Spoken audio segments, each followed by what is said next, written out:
প্রিয় দর্শক, সবার প্রতি শুভকামনা জানিয়ে শুরু করছি এনটিভির নিমন্ত্রণে। আপনাদের সঙ্গে আছি আমি নুসহাত সাওম। দর্শক, এনটিভি নিমন্ত্রণে অনুষ্ঠানটি শুক্রবার ছাড়া সপ্তাহের 6 দিন সকাল 9:30 এনটিভির পর্দায় দেখতে পাবেন। আমাদের আয়োজনে আজ থাকছে সংস্কৃতি, এনটিভি অনুষ্ঠান সূচি ও আলাপন। প্রথমেই সংস্কৃতি।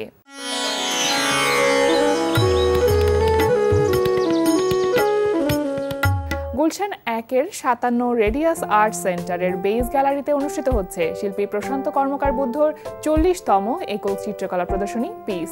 প্রদর্শনী চলবে 15 ডিসেম্বর পর্যন্ত।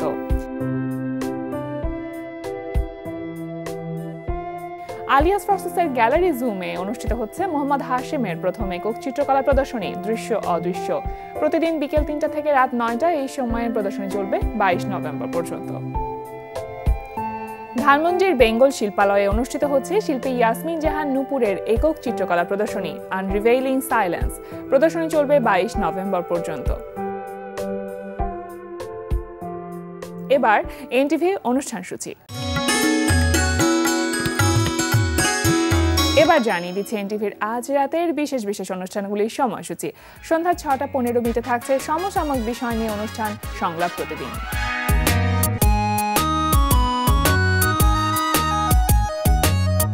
রাত 8:20 থাকছে গোলাম মুক্তাদিরের পরিচালনায় ধারাবাহিক নাটক কাজিনস। ফ্যান্টাস্টিক। আমার নাম্বার আপনার কাছে নেই, আমার বাসার অ্যাড্রেস আপনার কাছে আছে। আচ্ছা, আপনি যখন বাসায় চলে এসেছেন, আপনি বাইরে অপেক্ষা করতে পারতেন না? বাইরে অপেক্ষা করতেন আমার জন্য, আপনি বাসায় কেন চলে এসেছেন? লিসেন, আমি এইভাবে আমার কাস্টিং ঠিক করি না। আমার যাকে পছন্দ হবে আমি তাকেই কাস্টিং করব, ঠিক আছে? কি রে, তুই এখানে বসে আছিস? আমি পুরো বাড়ি তোকে খুঁজে বেড়াচ্ছি, ফোন দিচ্ছি, ফোন তুলছিস না কেন? এই রসুর সাথে তোর কথা হয়েছে? ও কিন্তু আমাকে কাগজপত্র কিছুই দিয়ে যায়নি। এক নাগারে যদি তুমি এতগুলো কথা বলো, আমি কোনটার উত্তর দিব? রাত 9টায় থাকছে টার্কিশ ধারাবাহিক কুরুলুস ওসমান গাজী। রাত 9:30 থাকছে বাংলায় ডাবিং করা সিরিয়াল পরি। রাত 11:30 সরাসরি সম্প্রচার হবে জাহাঙ্গীর চৌধুরীর প্রযোজনায় সঙ্গীতানুষ্ঠান এ লগন গান শোনাবার।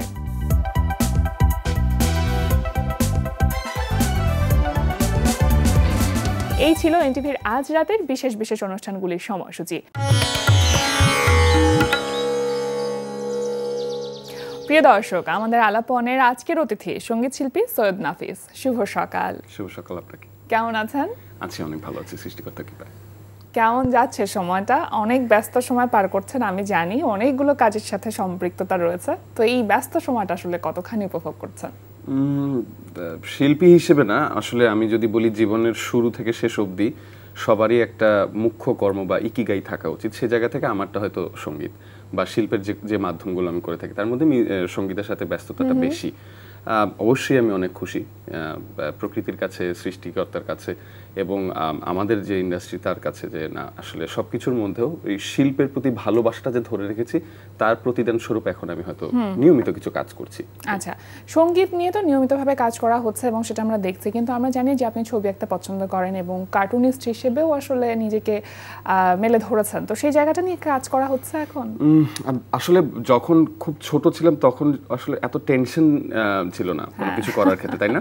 সো দেখা যাচ্ছে সেটা যদি পলিটিক্যাল হোক, নন পলিটিক্যাল হোক, নিজেকে আসলে নিজের ভাব প্রকাশ করার ক্ষেত্রে কার্টুন আঁকাটা তখন যে বিষয়টা ছিল, এখন অনেক বেশি সিরিয়াসনেস ঢুকে গেছে। ওই যে বললাম পারফরমেন্স এংজাইটি বলে একটা ব্যাপার আছে। তো তারপরও ফ্রি উইলের জায়গা থেকে যে আঁকি না তা না। আমি রিসেন্টলি সময় দিচ্ছি একটু, আমার হঠাৎ করে মনে হলো বাংলাদেশে একটা ছোট্ট জিনিস মিসিং, যেটা নিয়ে আমাদের সিনিয়র কার্টুনিস্টরা অনেকদিন ধরে কাজ করছে, আমরাও করছি। সেটা হচ্ছে রূপকথা, ফ্যান্টাসি ক্যারেক্টার্স।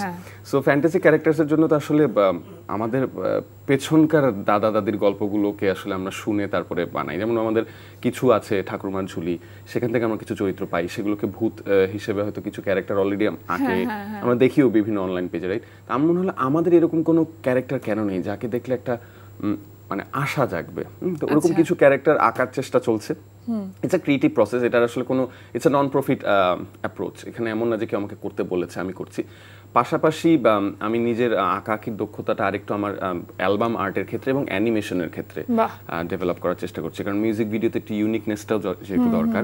সো কতটুকু আসলে নিজের ভিডিওর সাথে একটু টুকটাক অ্যানিমেশন, টোটালটা অ্যানিমেশন না, ওটা একটু আমার কাছে ফাঙ্কি লাগে। এখনকার জেনজি বলেন বা এখনকার টাইমলাইনের জন্য ফ্রেন্ডলি, সবাই একসেপ্ট করে এরকম কিছু স্টাইল আছে, সেগুলো শেখার একটা চেষ্টা চলছে আর কি।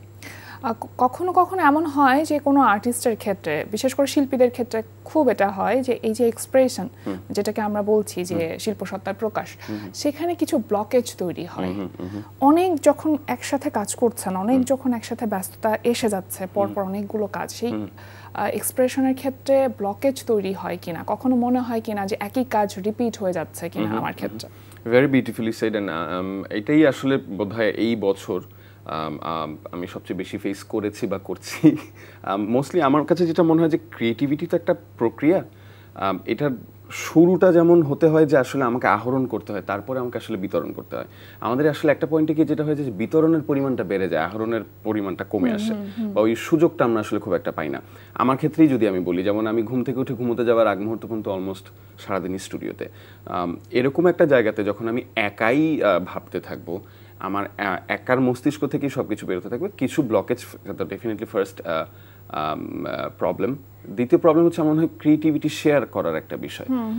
3জন 4জন মিলে বসে যখন একটা জিনিস ডিসকাশন হয়, যখন তাদের মিউজিক্যাল মাইন্ড এক থাকে, তখন যে আউটকামটা আসে, it has to be grand. এবং আমরা দেখতেও পাচ্ছি আমাদের বিশাল বড় একটা মিউজিক্যাল প্ল্যাটফর্ম রয়েছে এখন, যেখানে একটা ব্র্যান্ডের কারণে আমরা অনেক ভালো ভালো গান পাচ্ছি, সেখানে কিন্তু অনেকগুলো কোলাবোরেশন অফ মিউজিশিয়ানসের গানই সেটা হচ্ছে, তাই না? তো ওইটা আমি একটু মিস করি। আমার সমবয়সী সবাই আসলে ইন্ডিভিজুয়ালি ব্যস্ত হয়ে গেছে। সো ক্রিয়েটিভ ব্লকের ক্ষেত্রে আমি যেটাকে সবসময় প্রাধান্য দেই সেটা হচ্ছে meditation and pause. But again ইন্ডাস্ট্রির জন্য এটা একটা সমস্যা হয়ে দাঁড়ায়, কারণ when I take a pause তাদের একটা টাইমলাইন থাকে। তো I am trying my level best to meet up to their standard. আমরা কিন্তু এটা জানি যে সৈয়দ নাফিস আসলে একটা প্রজেক্ট শেষ করতে বেশ সময় নেয়, এরকম কি? এটা কি বদনাম নাকি সুনাম?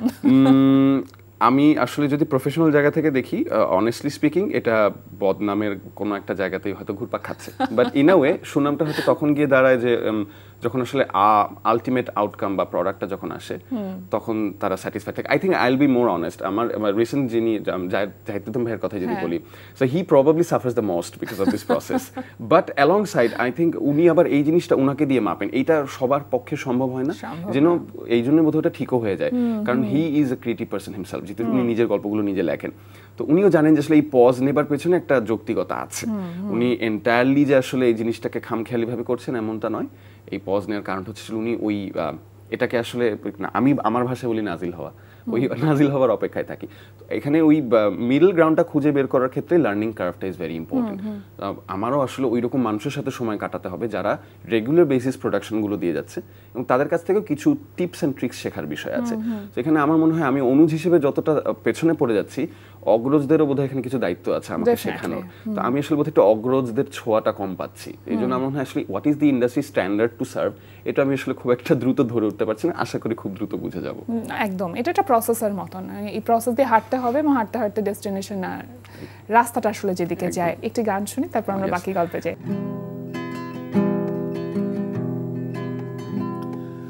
জামিতা ভুলে গেছি কেমন দুঃখের ছায়া, কোন আঘাতে গেল মুছে আমাদের প্রেমের মায়া।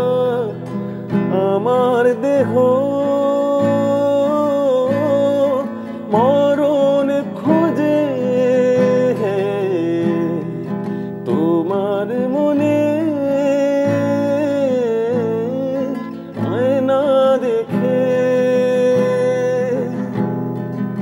ও গো হৃদয় দাফন দিলাম তোমার নামে, পুরোটা কি ভুল নাকি সত্য আমি বুঝতে পারি না। যত চেষ্টা করি তোমায় তবু ভুলতে পারি না। ভাবিনি তুমি শুধু স্মৃতি হবে দেখতে পাবো না, যত চেষ্টা করি তোমায় তবু ভুলতে পারি না।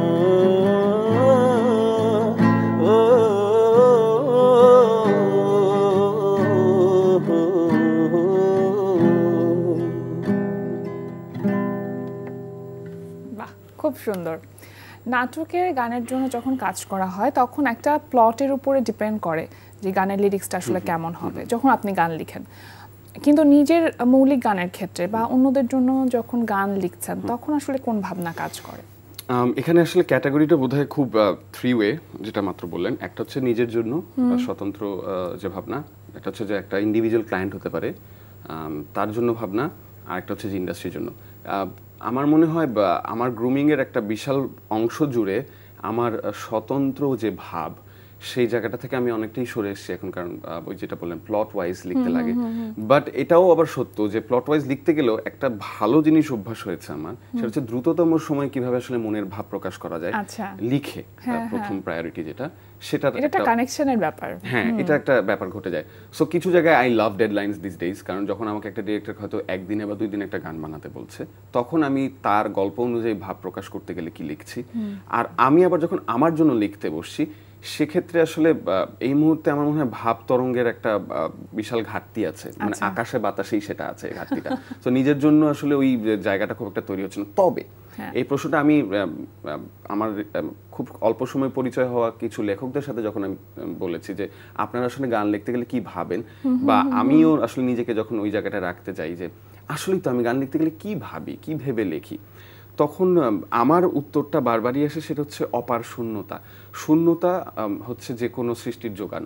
একদম, যত বেশি শূন্য হতে শিখবেন, হ্যাঁ, যত বেশি আপনি মানে জিরোর দিকে যেতে থাকবেন, না আপনার টেন্ডেন্সি টুয়ার্ডস বিকামিং এ জিরো যত বেশি বাড়বে, আমার মনে হয় তখনই প্রকৃতি বলি, সে সৃষ্টি দিয়ে হোক বা আপনার যেটা আসলে মনে মনে আপনি ম্যানিফেস্ট করছেন সেটা দিয়ে আপনাকে আসলে তুষ্ট করার একটা প্রচেষ্টা তখন চালাবে। কিন্তু আপনি যদি অলরেডি ওভারওয়েলম থাকেন, আপনার মাথায় অনেক যদি চিন্তা থাকে অলরেডি, আমার মনে হয় না তখন নতুন কোনো চিন্তা আসে। তো এখন এই মুহূর্তে অনওয়ার্ডস আমার হয়তো সর্বাত্মক চেষ্টাটা এটাই থাকছে যে আমি কতটা শূন্য হতে পারি যাতে নতুন কিছু আমার ভেতরে জায়গা করে নিতে পারে। বাহ, দারুণ করে বললেন। আমি জানি আপনি চমৎকার করে কথা বলেন, আর্জি হিসেবে আপনি বেশ একটা লম্বা সময় কাজ করেছেন, এবং সেই কারণেই মনে হয় আপনার শব্দ সম্ভার সেটা এত সমৃদ্ধ। এবং সেটা তো অবশ্যই, কারণ আমি রেডিও জকির জায়গাটা আমার জন্য ছোটবেলায় ছিল সম্পূর্ণ যে যারা আসলে বেশি করে কথা বলে এক অর্থে বাচাল তাদের জায়গা। কিন্তু আমি যখন গ্রুমড হচ্ছিলাম যে আমার শ্রদ্ধেয় শিক্ষকের মাধ্যমে, উনি রাজীব সরকার ছিলেন, এবং দাদা আসলে যেভাবে আমাদের মেন্টর করেছেন, ওই মেন্টরিংটা এত আউট অফ দ্য বক্স। আমি জানতাম না যে আসলে কথা বলার জন্য এত গ্রুমিং এর দরকার পড়ে। তাতে কিছু প্রবলেমও হয়েছিল, যেমন স্বাভাবিকভাবে আমি বন্ধুদের সাথে যেভাবে কথা বলতাম, ওটা তো স্বাভাবিক একটু চেঞ্জ হয়ে গেছে। এখন ওরা বলে তুই এরকম ঢং করে কথা বলিস কেন? আমি ঢং করে কথা বলি না। তো তখন বুঝতে পারলাম যে একটা মিডল গ্রাউন্ডে আসতে হবে, যাতে এই কথা বলার অংশটুকু বা এই নতুনত্বটুকু যাতে আমার আজীবনের একটা অংশ হয়ে যায় এবং মানুষের কাছে এটা স্বাভাবিকতায় পরিণত হয়। এবং বই পড়ার অভ্যাস যেটা আপনার আছে, সেটার কারণেও হয়তো শব্দ ভান্ডারটা এতটা সমৃদ্ধ আপনার। আমি বই ছোটবেলা থেকে খুব অ্যানালিটিক্যাল বুক পড়তাম, মানে কাব্যিক বইগুলো আমি একটু অ্যাভয়েড করতাম। ইনফ্যাক্ট কবিতাও খুব একটা বেশি পড়িনি। না পড়ার মূল কারণ ছিল আসলে আমার ছোটবেলা থেকে এই বিশ্বাসটা কে বা কোত্থেকে এলো জানি না, আমার মনে হতো যে লিখেছে, উইথ অল ডিউ রেসপেক্ট, অবশ্যই তার লেখা আমি পড়বো, সে রবীন্দ্রনাথ হোক, নজরুল হোক, বা আরও যারাই ভালো লিখছেন তাদের লেখা হোক, তার লেখাতে যেমন যদি বেশি মজে যাই তাহলে আমি তার মতো হয়ে যাব, আমার আমিত্বটা তৈরি হবে না। তো আমি সবার থেকে একটু করে এসেন্স নিতাম, এনার্জিটা নিতাম, বাট ডুবে যেতাম না। আর শব্দের ক্ষেত্রে আমার মনে হয় আমার আশপাশের অনেকেই বা যারা ভালো কথা বলে, যাদের কথা বা শব্দচয়ন ভালো, আই ওয়াজ ব্লেসড যে আমি আসলে তাদের সাথে সময় কাটাতে পেরেছি। সেটার কারণে আসলে আমি হয়তো এখন একটু হলেও ভালো কথা বলতে পারি। ছোটবেলায় প্রথম গিটার কেনা হয়েছিল আপনার বৃত্তি পাওয়ার টাকা দিয়ে, তো সেই সময়টার কথা কি এখন মনে পড়ে? ছোটবেলার দিনগুলো তো আমাদের কাছে, প্রত্যেকের কাছে ভীষণ রকম রঙিন। বাবার স্মৃতি, অনেক কিছু না পাওয়া, হারিয়ে ফেলা, এই যন্ত্রণাগুলো কি এখনো হয় কিনা? আমি আবারও গানের দিক থেকে, যেহেতু গানের মানুষ, সেখান থেকে ভাবছিলাম যে বাবা নিয়ে একটা গান লেখার মতো এখনো দুঃসাহস আমার হয়নি। দুঃসাহস এই অর্থে বলবো, আমি যখনই বাবাকে নিয়ে ভাবতে যাই আমার মনে হয় আমি ওনাকে গানেও বেঁধে ফেলবো, গানের কয়টা শব্দ দিয়ে বাঁধতে পারবো না, অনেক বড় হয়ে যাবে। এটা অসীমের মধ্যে, এটা আমার কাছে অসীমের মধ্যেই থাকুক। তবে হয়তো কোনোদিন ওই আমার মনে হয় এটা ম্যাচুরিটিরও একটা অংশ। বাবার প্রতি যে ভালোবাসা সেটা শুধুমাত্র তাকে হারিয়ে যে বুঝতে পেরেছি তা তো না। আমার মনে হয় তার জন্য একটা গান লিখতে গেলে আমার ওই জায়গাটাতে হয়তো পৌঁছতে হবে, এখনো পৌঁছতে পারিনি। বাট স্মৃতির কথা যদি বলেন, রোমন্থনের বিষয় যদি বলেন, আমি স্মৃতিবিলাসী একসময় ছিলাম, এখন আবার হতে পারছি না। এখন হয়ে গেছি মুহূর্তবিলাসী। মুহূর্তবিলাসী হবার অনেক বড় কারণ হচ্ছে এত নতুনত্ব জীবনে। পুরনো নিয়ে যদি চিন্তা করতে যাই তাহলে হয়তোবা কোনোখানে আমি আবার বোধহয় আটকে যাব। ওই আটকে যাবার টেন্ডেন্সি একটা ভয় কাজ করে। এবং চোখের সামনে অনেকে দেখছি যাদের আসলে শৈশবের স্মৃতিটাই তার কাছে আসলে অনেক মুখ্য এবং মূল্যবান, তাদের কিন্তু সামনে আগাতে একটু কষ্ট হয়। আমার এমন অনেক বন্ধু আছে, আমার এক ছেলে বন্ধুকে তো আমি রীতিমতো ফোন দিলে অনেক সময় দেখেও কান্নাও করে দেয়, যে দোস্ত আমাদের স্কুলের কথা মনে পড়লে কান্না চলে আসে। তো একটা পয়েন্টে গিয়ে আমি ওকে অ্যাভয়েডও করি এখন, কারণ যে আই আন্ডারস্ট্যান্ড। বাট আর্টিস্টের জন্য যে ইমোশনাল ব্লকেজের কথা বলছিলাম, এটা একটা অন্যতম কারণ যে হয় পাস্টে আটকে থাকা অথবা ফিউচারকে নিয়ে চিন্তা করা। অ্যাংজাইটি এবং ওরিজ নিয়ে খুব বেশি আমরা ওরিড হয়ে যাই, তখন আমাদের মধ্যে আসলে ব্লকেজগুলো তৈরি হয়। যত আমরা প্রেজেন্টে থাকবো তত নতুন নতুন অনেক কিছু তৈরি হবে। একেবারে শেষের দিকে চলে এসেছে নাফিস ভাই, একটা ছোট্ট প্রশ্ন করতে চাই যে as a singer, as a artist, আপনার কাছে কি মনে হয় আপনার স্ট্রেংথ এবং উইকনেস কি কি? আমার স্ট্রেংথ কথা, আমার উইকনেস আমার কথা। এটা আমি I have been knowing this from a very early age. আমি কথার কারণেই জীবনে অনেক কিছু জয় করেছি, কথার কারণেই অনেক কিছু হারিয়েছি। আসলে এইটা আমি একটু আমার অনেকগুলো মেন্টরের মধ্যে, মানে যারাই আসলে বেঁচে আছে তারা তো আছেই, যারা আসলে গত হয়ে গেছেন তার মধ্যে সত্যজিৎ রায় স্যারের একটা ইন্টারভিউ আমাকে খুব মুগ্ধ করে, যেখানে সম্ভবত বিদেশ থেকে একজন এসে জিজ্ঞেস করেছিলেন তার সিনেমা নিয়ে, দেবী সিনেমা নিয়ে। তো তখন তিনি বলছিলেন যে আমাদের এইখানকার জেনারেশন একটু ডগম্যাটিক। এই ডগম্যাটিক শব্দটা শোনার পরে আমার অ্যাটেনশন চলে গেছিল। আমি ইন্টারভিউটা অতটা মনোযোগ দিয়ে হয়তো দেখছিলাম না। The such shear vocabulary. তখন মনে হলো এই মানুষটা সরাসরিভাবেই তার জাতিকে নিয়ে একটা কথা বললো, কিন্তু এত সুন্দর করে বললো, শুনতে ভালো লাগলো, আবার আপনি রিয়েলিটিটাও বুঝতে পারলেন, তাই না? তো এখানে ব্যক্তিত্বের অর্জনের জায়গা থেকে বা ব্যক্তিত্ব তৈরি করবার ক্ষেত্রে আপনি কোন ব্যক্তিত্বটাকে বেছে নেবেন, এটা কিন্তু একটা ফ্যাক্ট। আমি বোধহয় একটু বেছেই নিয়েছি যে I will be a rebel but with a cause. I won't be just a rebel. আমি শুধুমাত্র একজন মারদাঙ্গা কথাবাজ হতে চাই না, কথার যাতে দাম থাকে সেই জায়গাটাতে এখন এসে মনোনিবেশ করার চেষ্টা করছি। কথার পারপাস থাকে, মিনিংফুল কথা থাকে, থাকো জীবন জুড়ে সুন্দর সুন্দর কথাগুলো জীবনের অংশ হয়ে থাকুক, সামনে বা আগামী দিনগুলো সহজ হোক, এই প্রত্যাশাই ব্যক্ত করছি আপনার জন্য। একেবারে শেষের দিকে চলে এসেছে, আরও একটি গান তো শুনতেই হবে। এবং গানের আগে অবশ্যই এনটিভিকে ধন্যবাদ জানাতে চাই, আপনাকেও ধন্যবাদ খুব সুন্দর সুন্দর প্রশ্ন করবার জন্য আর আমাকে এখানে আমন্ত্রণ জানাবার জন্য। কোন গানটি শুনছি আমরা এখন? যে গানের কারণে আসলে সবচেয়ে বেশি ভালোবাসা কুড়িয়েছি সেই গানটাই গাইতে চাই, প্রেমের মতন লাগে। ঠিক আছে, শুনি।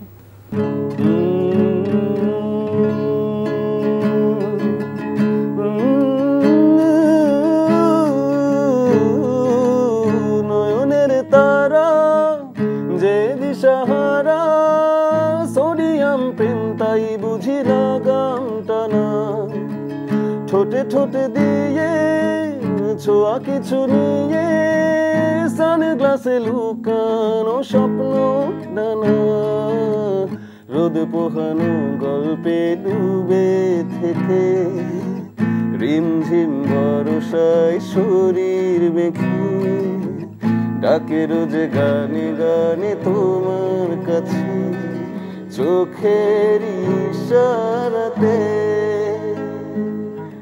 বোকা শোকা মন কেন শুধু তোমায় খোঁজে, বোঝে না কিছুই তবু সে আমায় বোঝে, জানি না কখন শুনবো যে তোমার মুখে, প্রেমের মতন লাগে,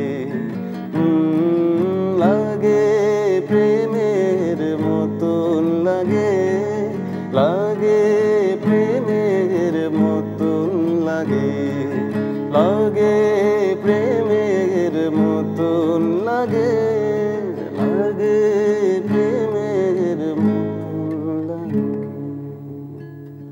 খুব সুন্দর, অনেক অনেক ধন্যবাদ আপনাকে আমাদের আজকের এই আয়োজনে এসে আড্ডাতে এসে সময় দেওয়ার জন্য। অসংখ্য ধন্যবাদ আপনাকে, এবং আবারও বলছি এনটিভিকে অসংখ্য ধন্যবাদ আমাকে আমন্ত্রণ জানাবার জন্য। প্রিয় দর্শক, আমরা চলে এসেছি অনুষ্ঠানের শেষ প্রান্তে। অনুষ্ঠান সম্পর্কে আপনার মতামত জানাতে মেইল করুন ntvnimontrone@ntvbd.com। বিশ্বের যে কোনো প্রান্ত থেকে যে কোনো সময় এনটিভির নিমন্ত্রণে দেখতে ভিজিট করুন আমাদের পূর্ণাঙ্গ ওয়েব পোর্টাল www.ntvbd.com। এছাড়া এনটিভি সব জনপ্রিয় অনুষ্ঠান ও খবরের আপডেট পেতে ভিজিট করুন আমাদের ইউটিউব চ্যানেল ও ভেরিফাইড ফেসবুক পেজে। সবার মঙ্গল কামনায় আজকের মতো এখানেই শেষ করছি। সবাই ভালো থাকুন, সুস্থ থাকুন, সুন্দর হোক আপনার প্রতিটি মুহূর্ত।